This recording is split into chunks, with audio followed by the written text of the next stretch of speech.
Good morning. Current affairs वाले में आपका स्वागत है। आज है दिनांक 7 अक्टूबर 2025। आज के करंट अफेयर स्टार्ट करते हैं।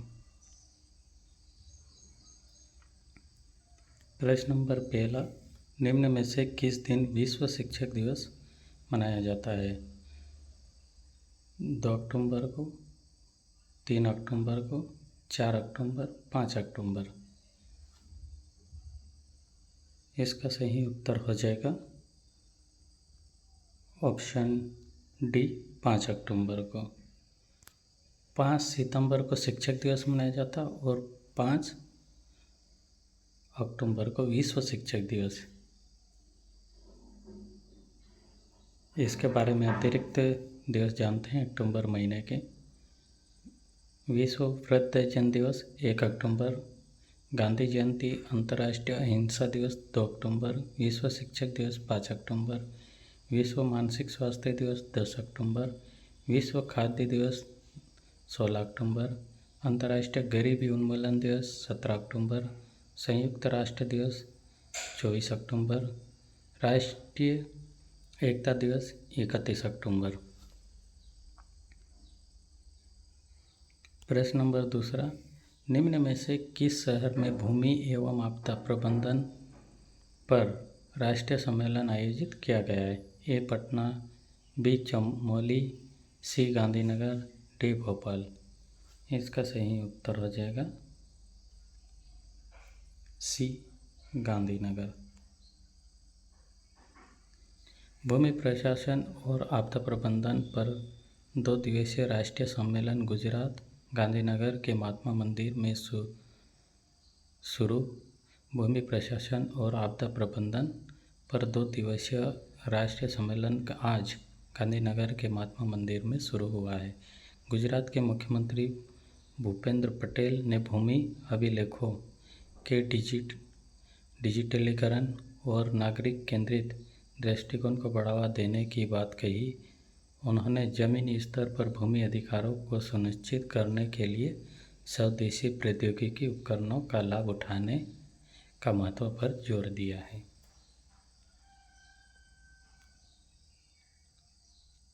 प्रश्न नंबर तीसरा, निम्न में से किस शहर में असमिया गायक जुबिन गर्ग को श्रद्धांजलि देते हुए उनके अपने एक द्वीप का नाम बदलकर जुबिन गर्ग द्वीप रखा गया है? A Cambodia, B Maldives, C Thailand, D Singapore.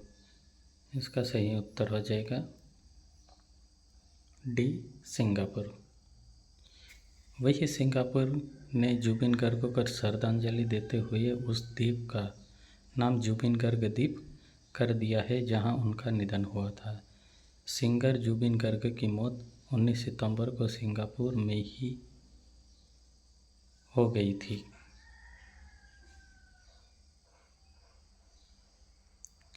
प्रश्न नंबर चौथा, विश्व भारोत्तोलन चैंपियनशिप 2025 कहाँ आयोजित की गई, जिसमें मीराबाई चानू ने रजत पदक जीता है? A Bharat, B Sweden, C Norway, D Argentina.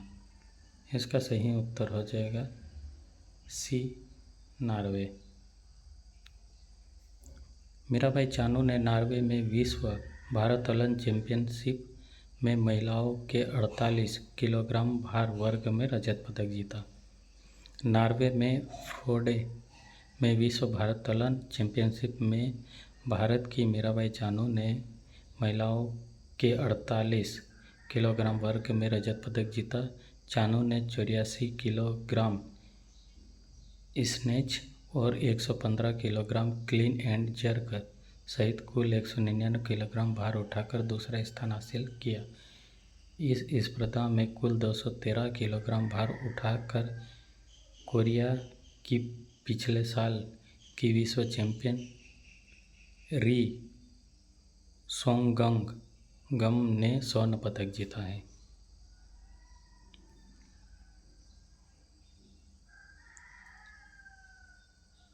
प्रश्न नंबर 5वां, किस राज्य में कोंडारेड्डी पल्ली गांव को दक्षिण भारत का पहला 100% सौर ऊर्जा से संचालित गांव घोषित किया गया है? ए कर्नाटक, बी तमिलनाडु, सी गोवा, डी तेलंगाना। इसका सही उत्तर हो जाएगा डी तेलंगाना। इसके बारे में अन्य फैक्ट जानते हैं। कोडारेड्डी रेड्डीपल्ली गांव तेलंगाना राज्य में स्थित है। यह दक्षिण भारत का पहला 100% सौर ऊर्जा से संचालित गांव घोषित किया गया है। यह गांव राज्य सरकार के हरित ऊर्जा मिशन के तहत स्थापित किया गया है, जिसमें 514 घर और 11 सरकारी भवन और ऊर्जा पर निर्भर है। मुख्य बातें जानते हैं। स्थान कोडारेड्डीपल्ली गांव तेलंगाना के कुर्नूल जिले के वंगूर मंडल में है। ऊर्जा स्रोत गांव के सभी घर और सरकारी भवन अब पूरी तरह से सौर ऊर्जा से संचालित होते हैं। परियोजना यह परियोजना राज्य सरकार के हरित ऊर्जा मिशन के तहत पूरी हुई है। प्रभाव ग्रामीणों को 24x7 बिजली की आपूर्ति सुनिश्चित हुई है। बिजली बिल में शून्य खर्च होने से अधिक बचत हुई है। कोयले पर निर्भरता कम होने से कार्बन उत्सर्जन में कमी आई है, जिससे पर्यावरण को लाभ हुआ है।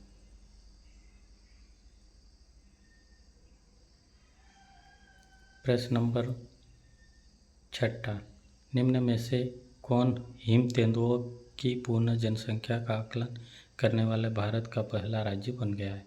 ए बिहार, बी हिमाचल प्रदेश, सी असम, डी गोवा। इसका सही उत्तर हो जाएगा बी हिमाचल प्रदेश। भारत का यह पहले हिम तेंदुओं के आकलन की पूर्ण जनसंख्या का आकलन करने वाला राज्य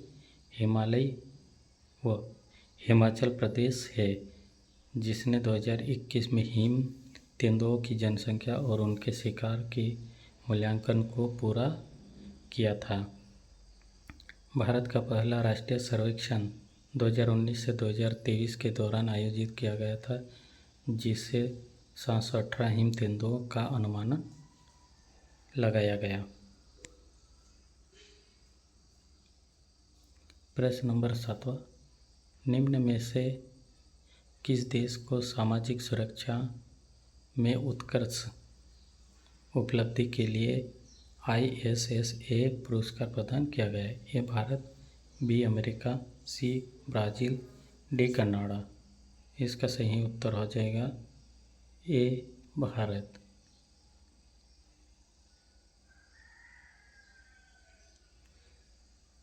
पुरस्कार क्यों दिया जाता है उसके बारे में जानते हैं। सामाजिक सुरक्षा कवरेज में वृद्धि भारत में 2015 में सामाजिक सुरक्षा कवरेज 19% था, जो 2025 में बढ़कर 64.3% हो गया, जिसने 94 करोड़ से अधिक नागरिकों को कवर किया।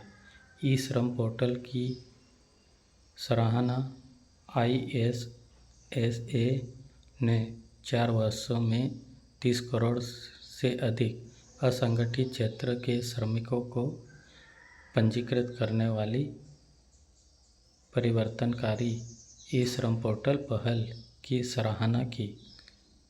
समग्र दृष्टिकोण सरकार ने नीति सुधार, प्रक्रिया सुधार, वित्तीय समावेशन, कौशल विकास और डिजिटल नवाचार को मिलाकर एक समग्र दृष्टिकोण बनाया है। वैश्विक मंच पर पहचान इस पुरस्कार ने भारत को वैश्विक स्तर पर सामाजिक सुरक्षा प्रदान करने वाले अग्रणी देशों की सूची में शामिल किया गया, जो 163 देशों की नीति निर्माता की उपस्थिति में प्रदान किया गया था।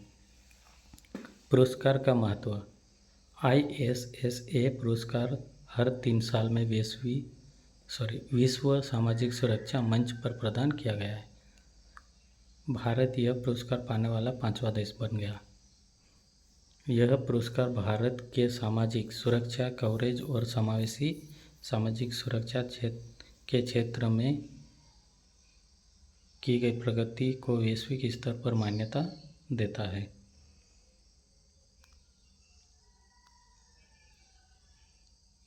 प्रश्न नंबर 8, डॉक्टर गणवंत राय गणपत लाल पारिक को 100 वर्ष की आयु में निधन हो गया। वे कौन थे? ए वैज्ञानिक, बी इतिहासकार, सी सामाजिक कार्यकर्ता, डी अभिनेता। इसका सही उत्तर हो जाएगा सी सामाजिक कार्यकर्ता। जी पारिक का जन्म 1924 में सुरेंद्र नगर गुजरात में हुआ, जो 2 अक्टूबर 2025 को 100 वर्ष की आयु में उनका निधन हुआ। 1942 में भारत छोड़ो आंदोलन में भाग लिया और 10 महीने जेल में रहे। 1940 में कांग्रेस समाजवादी पार्टी के सदस्य बने। छात्र, ट्रेड यूनियन और सहकारी आंदोलन में सक्रिय। 1947 में बॉम्बे स्टूडेंट कांग्रेस के अध्यक्ष।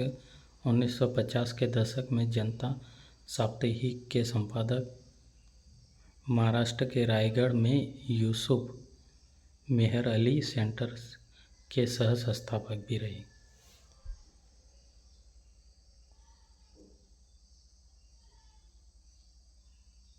प्रश्न नंबर 9, 4 अक्टूबर 2025 को किस स्वतंत्रता सेनानी की 96वीं जयंती मनाई गई है? ए भगत सिंह, बी श्यामजी कृष्ण वर्मा, सी सुभाष चंद्र बोस, डी चंद्रशेखर आजाद। इसका सही उत्तर हो जाएगा बी श्यामजी कृष्ण वर्मा। भारत ने 4 अक्टूबर 2025 को श्यामजी कृष्ण वर्मा की 96वीं जयंती मनाई। वे एक प्रमुख क्रांतिकारी, देशभक्त, वकील और पत्रकार थे, जिन्होंने विदेश में भारत की स्वतंत्रता संग्राम में महत्वपूर्ण योगदान दिया। प्रश्न नंबर 10, निम्न में से किसके द्वारा they will shoot you madam नामक पुस्तक लिखी गई है? A Harinder Baweja, B Sumit Arora, C Raghav Chauhan, D Namita Reddy. इसका सही उत्तर हो जाएगा A Harinder Baweja. They will shoot you madam नामक पुस्तक वरिष्ठ पत्रकार हरिंदर बवेजा द्वारा लिखी गई। यह उनकी आत्मकथा है, जिसमें उन्होंने अपने 4 दशक के अधिक के पत्रकारिता करियर के दौरान भारत और दुनिया के विभिन्न संघर्षग्रस्त क्षेत्रों की गई साहसिक रिपोर्ट के अनुभवों को साझा किया है। लेखिका हरिंदर बवेजा, शैली संस्मरण मतलब मेमोरीज। विषय संघर्ष क्षेत्रों में उनकी साहसिक रिपोर्ट और अनुभवों पर आधारित। प्रकाशन, यह पुस्तक अक्टूबर 2025 में लॉन्च की गई है।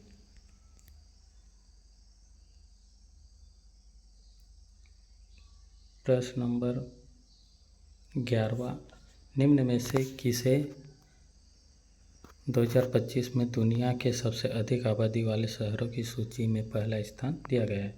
ए दिल्ली, बी शंघाई, सी ढाका, डी चीन।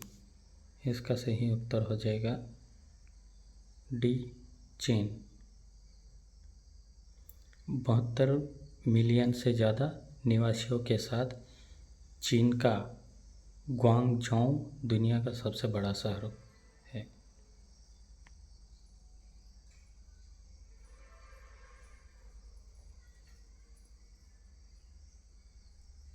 प्रश्न नंबर 12, केंद्रीय मंत्रिमंडल ने किस वर्ष तक दलहन में आत्मनिर्भर के लिए मिशन को मंजूरी दी है? ए 2027-28, बी 2028-29, सी 2029-30, डी 2030-31। इसका सही उत्तर हो जाएगा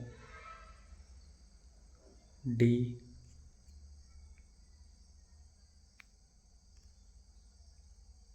2029-30।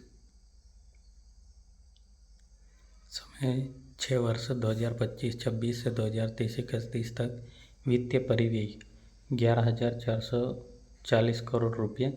लक्ष्य दलहन के घरेलू उत्पादन को बढ़ावा देना और आत्मनिर्भरता प्राप्त करना।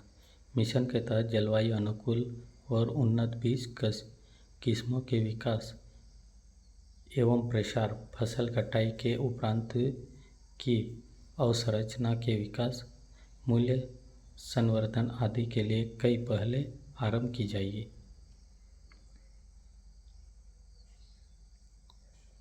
प्रश्न नंबर 13, दिल्ली में आयोजित ISSF जूनियर विश्व कप 2025 में भारत को कौन सा स्थान प्राप्त हुआ? ए पहला, बी दूसरा, सी तीसरा, डी चौथा। इसका सही उत्तर हो जाएगा ए पहला।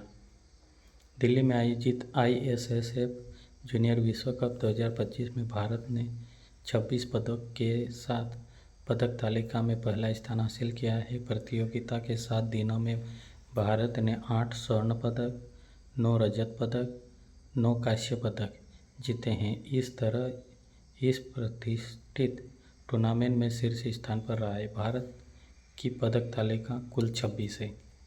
स्वर्ण पदक 8, रजत 9, कांस्य 9। दोस्त, अगर आपको मेरा चैनल अच्छा लगे तो इस चैनल को सब्सक्राइब करना ना भूलें। ऐसे ही वीडियो पाने के लिए सब्सक्राइब ज़रूर करें। धन्यवाद।